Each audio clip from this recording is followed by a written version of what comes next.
And this weekend is the post-Thanksgiving rush to return home for all those who decide to travel for the holiday. ABC's Elwin Lopez is at Atlanta's Hartsfield-Jackson International Airport with what you can expect at the airport and on the roads. Good morning, Elwin. Good morning, Eva. The airport here seeing up to 35% less traffic compared to this time last year. But across the country, the busiest travel day is expected to come tomorrow. And with it, some worry a surge upon a surge.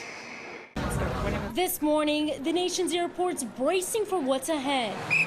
Going against CDC's warnings to stay home, more than 6 million Americans already hit the skies this holiday week. Now they're on their way back. Was this your first time flying during the pandemic? Yes, during the pandemic, yes. Were you worried about flying? I was worried more about the mask situation, but everything was pretty good. While most wore masks, some say there was little to no social distancing once the plane hit the tarmac. Everyone's getting up as you normally would. So everyone's standing up on top of each other. That was on the flight going out. On the way back, they were a little bit more compliant. Others concerned about a potential uptick in COVID-19 cases. I mean, definitely. I'm sure with people getting together and everyone traveling, it's not great. This as Sunday is expected to be the busiest day of travel this week, with more than 1 million people projected to land on that day alone. What we're asking is for passengers to come prepared with patience and be prepared for spacing out in the airports. TSA opening as many checkpoint lanes as needed. Those lines thought to be one of the riskiest parts of flying. We asked passengers not to bunch up leading up to the checkpoint. They're going to notice some new technology at a lot of airports. So far, the busiest airports this Thanksgiving week, LAX, Orlando, and here in Atlanta. And it's not just the skies. A lot of people traveling by road, an estimated 48 million, down just 4% from this time last year. Whit. All right, Elwin Lopez for us. Thank you so much. We appreciate it. Joining us now from Massachusetts is Dr. Todd Ellerin, an ABC News medical contributor and infectious disease expert. Dr. Ellerin, always great to see you. Good morning to you. I want to jump right to it here because, as Elwin just pointed out in her story, the CDC warned Americans not to travel for Thanksgiving.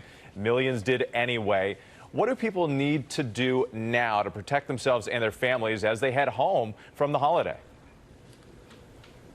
Good morning, Whit, and happy holidays. I think what we need to remember is that increased mobility, which we've just seen, is going to lead to a surge in cases. We don't know how high that will reach, but we do know that's going to occur. So the best thing to do now is for anyone who's traveled and, crossed bubbles, you want to go out, you want to get tested. We know that probably getting serial tests is important as well because single tests can sometimes lead to false negative results. And remember, we have to pick up the pieces from where we are. So we want to continue doing the COVID-19 infection prevention measures that we've heard about, time and time again. So speaking of the testing, should people get tested right away, or is there a period of time when people should wait?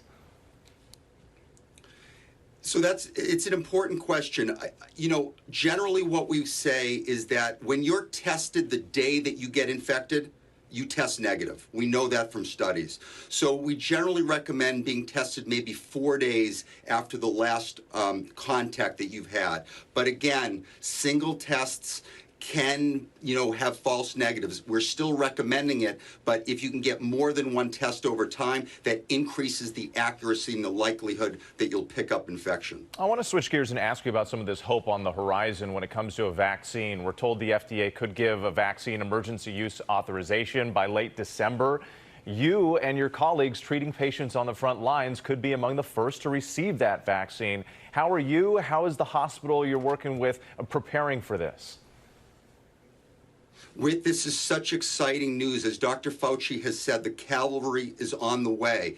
And when you think about having vaccines with 95% effectiveness in preventing disease, that is huge. So we are, number one, I'm very lucky because my partner, Dr. Wilds, who's also an ABC medical contributor, she's actually on Governor Baker's vaccine task force. So we're in close communication. Our pharmacy, we have the freezer that can accept either Pfizer vaccine, and so we're getting ready for those shipments to come, and to, we need to roll up our sleeves and get injected to make this work. As you've heard before, the vaccine is great, but that doesn't prevent, infections. It's vaccination. Getting all those pieces in place. I do want to ask you quickly, looking ahead, Christmas, Hanukkah, other holidays next month, for those people who are hoping to see their families then, is there any indication the numbers could improve, making it safer to travel?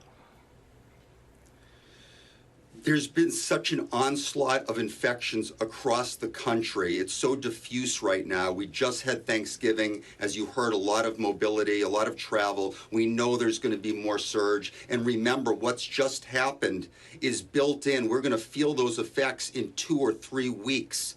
Increased cases, increased hospitalizations, and increased deaths.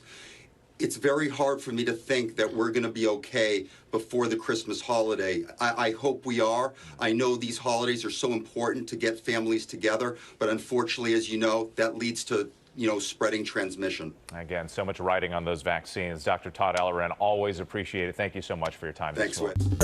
Well, hey there, GMA fans. Robin Roberts here. Thanks for checking out our YouTube channel. Lots of great stuff here. So go on, click the subscribe button right over here to get more of awesome videos and content from GMA every day, anytime.